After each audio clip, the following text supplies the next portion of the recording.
Alléluia, Alléluia, Alléluia. Alléluia, Alléluia, Alléluia. Alléluia, Alléluia, Alléluia. Alléluia, Alléluia, Alléluia. Vous avez reçu un esprit qui fait de vous des fils. C'est en lui que nous crions Abba Père. Alléluia, Alléluia, Alléluia. Alléluia, Alléluia, Alléluia. Le Seigneur soit avec vous. Évangile de Jésus-Christ selon saint Matthieu. En ce temps-là, Jésus disait à ses disciples, « Lorsque vous priez, ne rabâchez pas comme les païens. Ils s'imaginent qu'à force de paroles, ils seront exaucés. Ne les imitez donc pas, car votre Père sait de quoi vous avez besoin, avant même que vous l'ayez demandé. Vous donc, priez ainsi. Notre Père qui es aux cieux, que ton nom soit sanctifié, que ton règne vienne, que ta volonté soit faite sur la terre comme au ciel. Donne-nous aujourd'hui notre pain de ce jour. Remets-nous nos dettes, comme nous-mêmes nous remettons leurs dettes à nos débiteurs. Et ne nous laisse pas entrer en tentation, mais délivre-nous du mal. Car si vous pardonnez aux hommes leurs fautes, votre Père céleste vous pardonnera aussi. Mais si vous ne pardonnez pas aux hommes, votre Père non plus ne pardonnera pas vos fautes. Acclamons la parole de Dieu.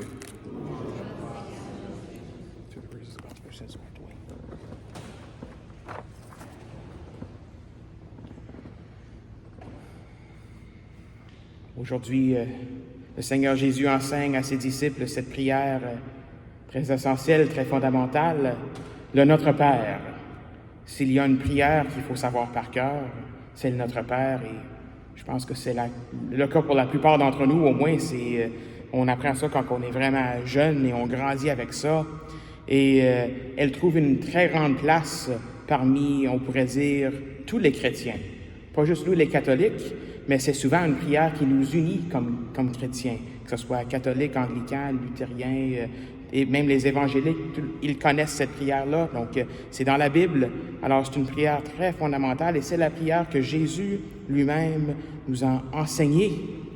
Jésus priait souvent dans l'Évangile, mais on ne sait pas trop ce qu'il disait quand il priait, sauf dans Jean chapitre 17, la prière du grand prêtre. Ça, on connaît ce que Jésus a dit, mais autre que ça, on ne connaît pas grand-chose de sa prière. Autre qu'on a peut-être des indices de ce Notre Père qui a sûrement figuré, au moins les thèmes ont figuré parmi sa prière personnelle au Père. Et nous le connaissons par cœur. Des fois même, quand je lisais l'Évangile, si je ne regardais pas le texte, j'aurais dit remets-nous ou donne-nous aujourd'hui notre pain de ce jour, pardonne-nous nos offenses. J'aurais dit ça au lieu de remets-nous nos dettes. Alors, c'est tellement automatique que je pense que des fois, on ne se rend pas compte de ce qu'on dit. Alors, c'est pas nécessairement de notre faute, mais je pense que c'est bon de prendre du temps au moins. C'est un bon exercice de juste relire le Notre Père, le redire dans nos têtes, en méditant les paroles, lentement, et de méditer de ce que ces paroles nous disent. Alors, premièrement, notre Père. Notre Père. Je vais commencer là. Le fait qu'on appelle Dieu Père, ça, c'est assez révolutionnaire, je devrais dire. C'est assez important, ça.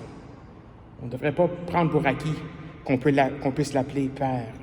Dans l'Ancien Testament même, c'était très rare qu'un Juif aurait appelé Dieu leur Père. Cette réalité-là d'appeler Dieu Père, c'est venu par son Fils, Jésus, comme il nous l'enseigne aujourd'hui.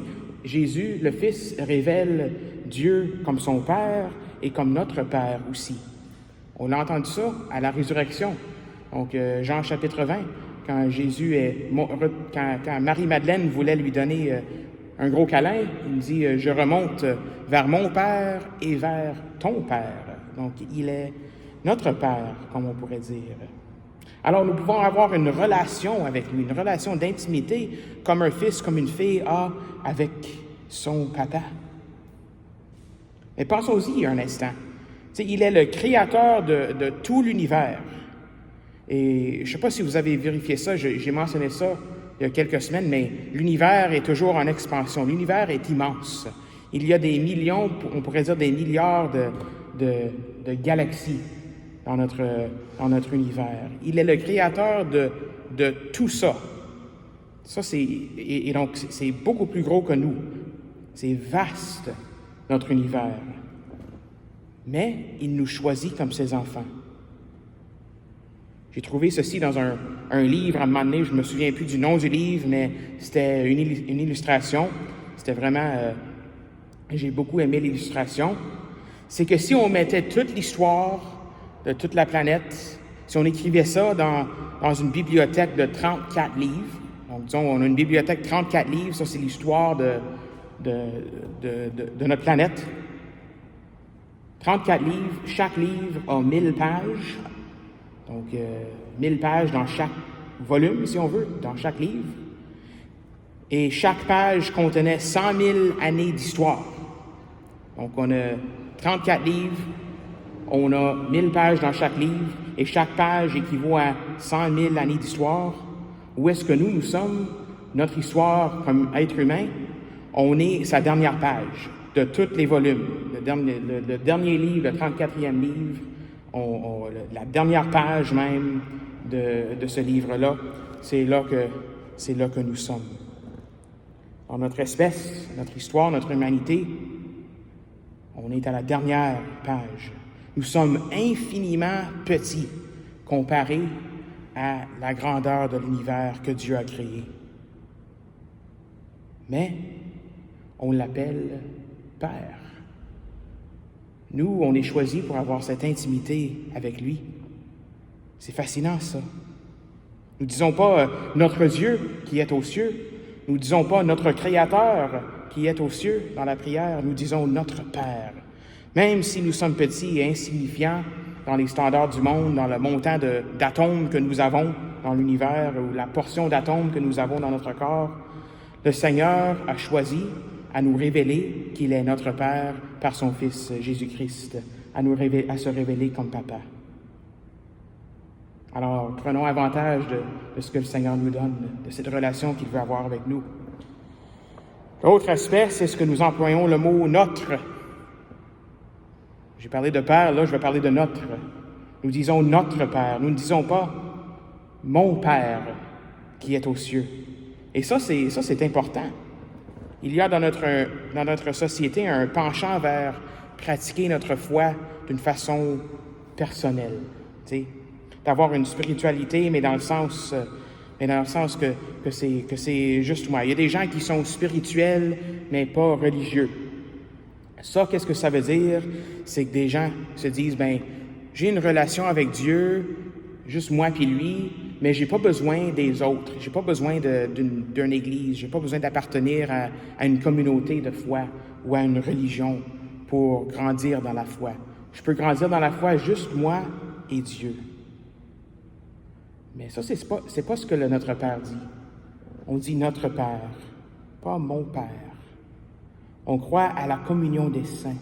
On croit qu'un jour, nous allons être tous ensemble pour l'éternité avec notre Père. Nous allons louer le Seigneur Jésus ensemble dans cette liturgie au ciel ensemble.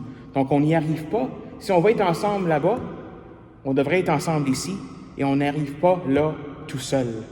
On a d'autres qui nous aident. Les gens qui nous entourent, nos églises, les gens qui sont là, on est là pour s'aider à monter au ciel. Hein? On est là pour se purifier l'un de l'autre. On est là pour nous enseigner l'un de l'autre. On est là pour nous entraider, pour s'épauler l'un à l'autre, pour se rendre au ciel. Alors vraiment, on peut dire que on est à un bon début avec cette prière du Notre Père. On a un Père et on rencontre le Père, on peut le rencontrer ensemble, comme on le fait en ce moment ici dans cette si belle cathédrale. On peut cheminer ensemble. En tous les cas, ça fait déjà 10 minutes que je parle, donc je suis pas rendu loin dans ma méditation, je m'excuse. du Notre Père. Je voulais faire tout le Notre Père, mais on s'arrête aujourd'hui à Notre Père. Nous avons parlé tout simplement de 2 mots, Notre et Père. Il y a beaucoup d'autres à dire, mais à risque de rabâcher comme les païens, j'arrêterai là aujourd'hui.